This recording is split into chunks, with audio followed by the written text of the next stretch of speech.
this video, I'm going to share how you can make an extra $1,000 every single week using only your phone and Facebook Marketplace. So whether you're looking for a reliable side hustle or you want to go all in on being self-employed, be sure to hit the subscribe button. I'm going to be posting a new video every single day showing how I make a living from flipping couches. Some of these videos I actually recorded over a year ago. I packaged them together and sold them as a course, but now I've decided to put them on YouTube for free for you guys to watch. So if you're just tuning in, I recommend going back to the beginning of the series so you can watch these videos in order. I'll put a link for that first video on the screen. But if not, let's jump into today's video. All right, this is section 8. Section 8 is about fixing and cleaning couches. Pretty exciting. You're gonna be doing this a lot.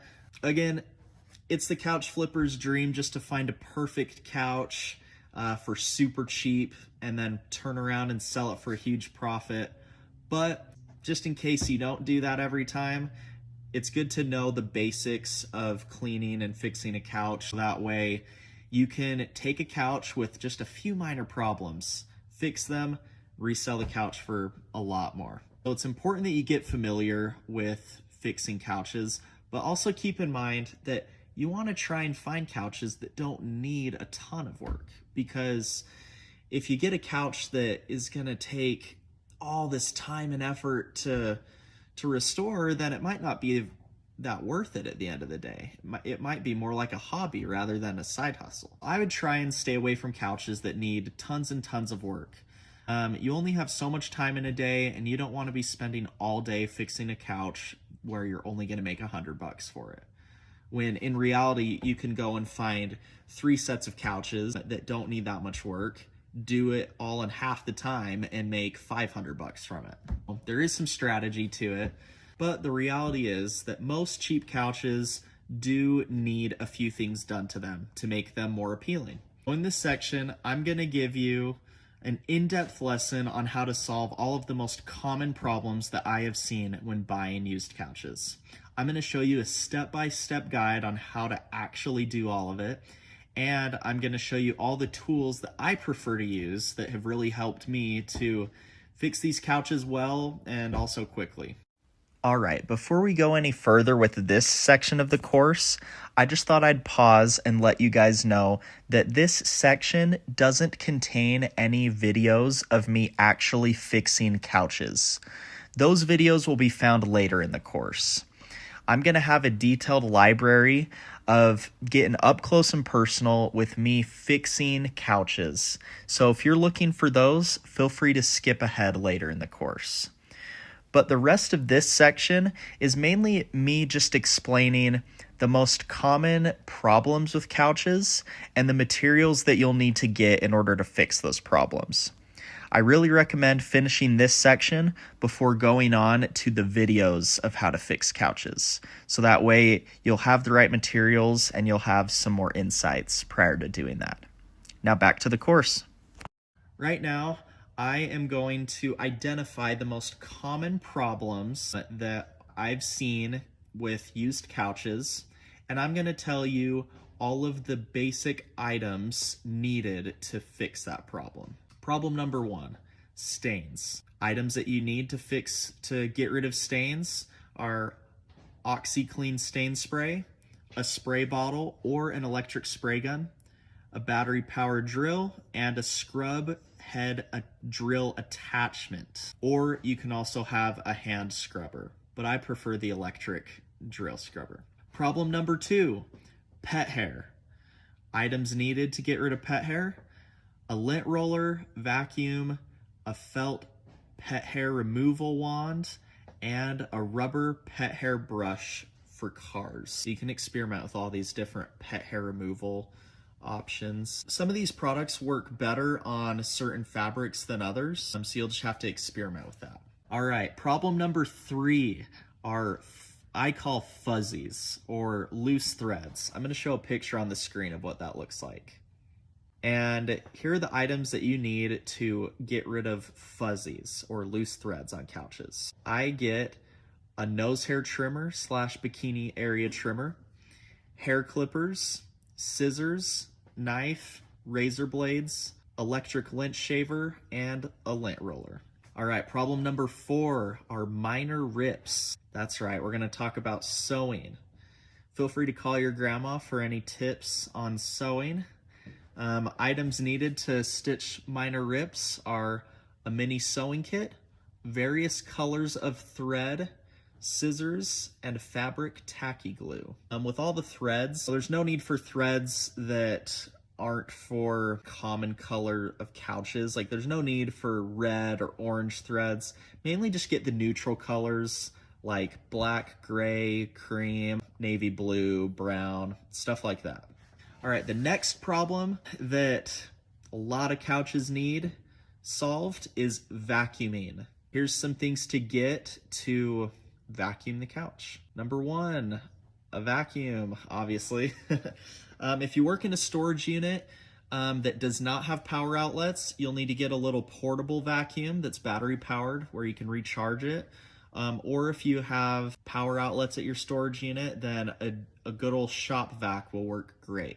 You'll also need a garbage can for throwing away junk that you find in the couch, a lint roller, and last but not least, I recommend keeping a coin jar in your storage unit so you can save up all the coins that you find in the couches. All right, problem number 6 that couches often have are scuffs on the wood legs. So a couple things to get to fix these are wood stain markers and a good old black Sharpie marker. The next problem number 7 in used couches are unrepairable areas. I'm going to give you a step-by-step instruction on how to fix unrepairable areas. This just means it's an area where it's too far gone and it's not worth repairing. It's better to just cover it up.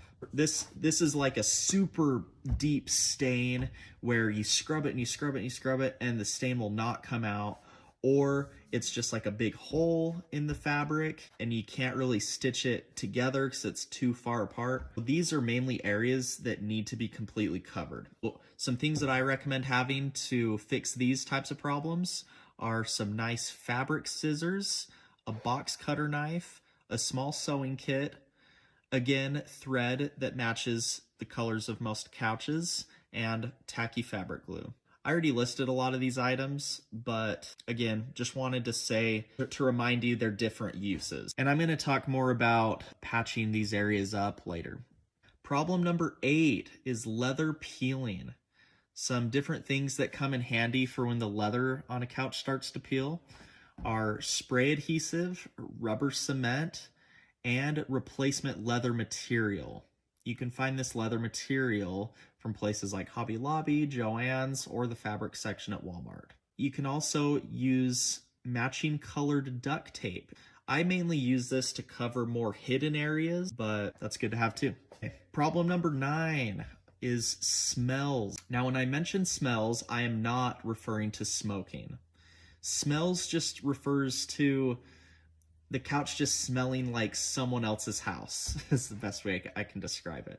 So the best way to combat this problem are by getting Febreze Fabric Refresher Spray, Glade Aerosol Scent Spray, disinfectant spray, baking soda, and dryer sheets.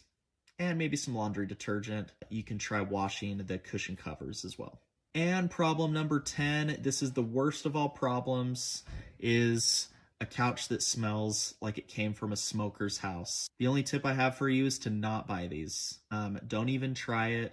If a couch is coming from a smoker's house, it's not worth buying. But if you end up selling a couch to someone that smokes and they want to give you your old couches, I wouldn't pay any money for them.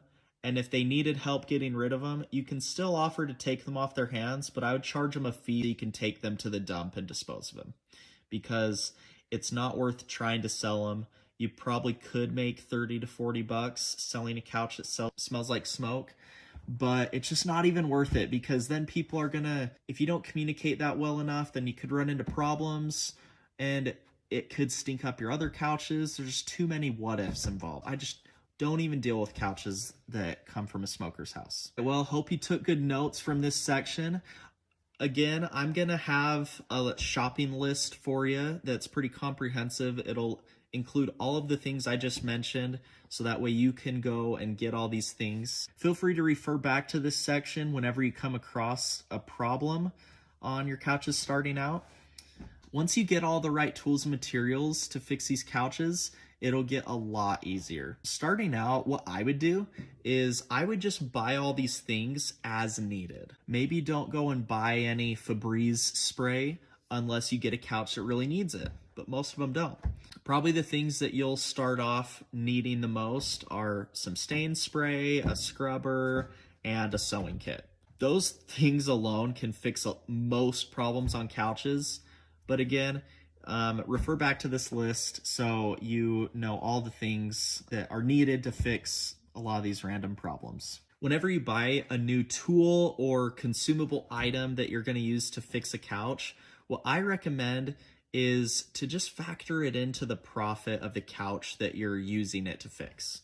For example, if you need to go buy some thread to match the color of a couch, and the thread spool costs $3, then I would just deduct that $3 from the overall profit of the couch.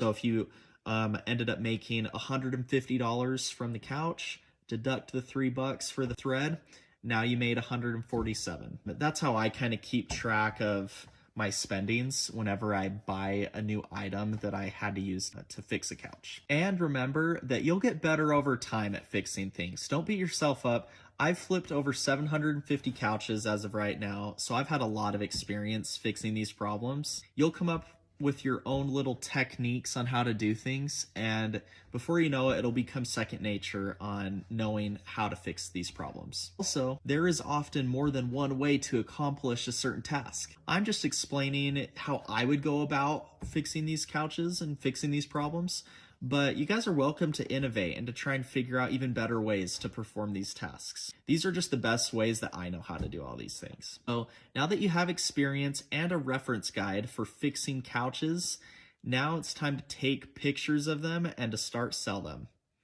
This next section is going to be all about taking pictures of your couches.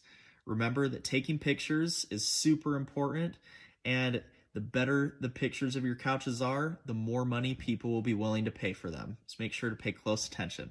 All right, before we move on to the next section, I am also going to make a little video library on how to fix all of these different problems that I just gave a shopping list for.